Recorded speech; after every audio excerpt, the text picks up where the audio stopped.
हरियाणा में किसान आंदोलन होना कोई नई बात नहीं है। जब भी हरियाणा में बीजेपी सत्ता में आई है तो सूबे में बड़े किसान आंदोलन हुए हैं। फिर वो चाहे हवीपा बीजेपी गठबंधन की सरकार हो या फिर इनेलो बीजेपी गठबंधन की हो। बीजेपी जब जब सत्ता में आई उस दौरान हमेशा किसानों पर अत्याचार करने का काम किया गया, जिसे लेकर किसानों ने भी सरकार के साथ आर पार की लड़ाई लड़ी।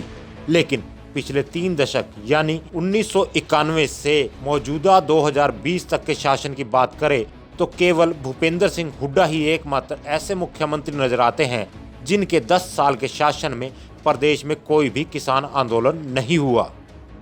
जाहिर है इसका सबसे बड़ा कारण था हुड्डा राज में हुए किसान हितैषी काम। भूपेंद्र सिंह हुड्डा ने किसानों को खुशहाल रखना अपनी प्राथमिकता में रखा। किसानों की दिक्कतों को समझते हुए खुद अपने स्तर पर उन्हें दूर करने का काम किया, इसलिए किसानों को कभी आंदोलन करने की जरूरत नहीं पड़ी। आपको बताते हैं कि 1991 से लेकर अब तक हरियाणा में कौन कौन से बड़े किसान आंदोलन हुए।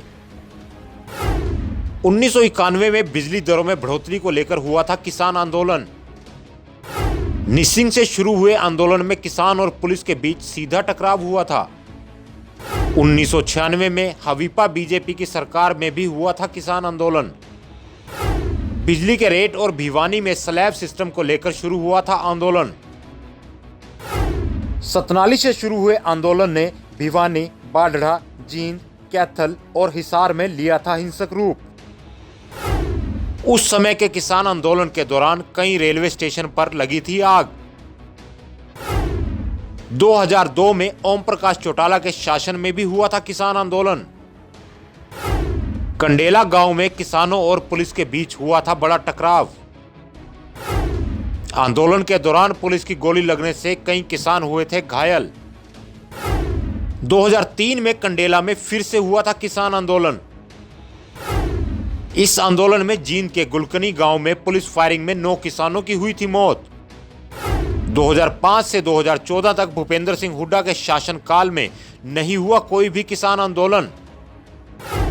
2020 मनोहर लाल के शासन में फिर से किसान और सरकार हुए आमने सामने। लगभग हर फसल सीजन में किसानों को करना पड़ रहा है प्रदर्शन। भूपेंद्र सिंह हुड्डा ने मुख्यमंत्री बनते ही किसानों को हो रही समस्याओं को जड़ से खत्म करने का काम शुरू किया, जिसमें उन्होंने सबसे पहले किसान आंदोलन की सबसे बड़ी समस्या बने 1600 करोड़ रुपए के बिजली के बकाया बिलों को माफ करने का काम किया। इसके अलावा उन्होंने किसानों के 2136 करोड़ के कर्ज और 803 करोड़ का ब्याज माफ किया। हुड्डा राज से पहले विकास परियोजनाओं के लिए किसानों की जमीन को बेहद कम रेट पर अधिग्रहित किया जाता था, लेकिन भूपेंद्र सिंह हुड्डा ने अधिग्रहण की जो नीति अपनाई उससे न सिर्फ हरियाणा के किसानों ने बल्कि वर्ल्ड बैंक ने भी सराहना की।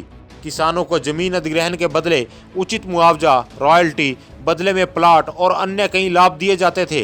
बिना किसानों की मर्जी के कोई अधिग्रहण नहीं किया जाता था।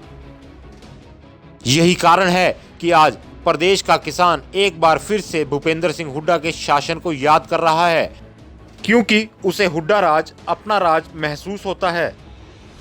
हल्ला बोल हरियाणा।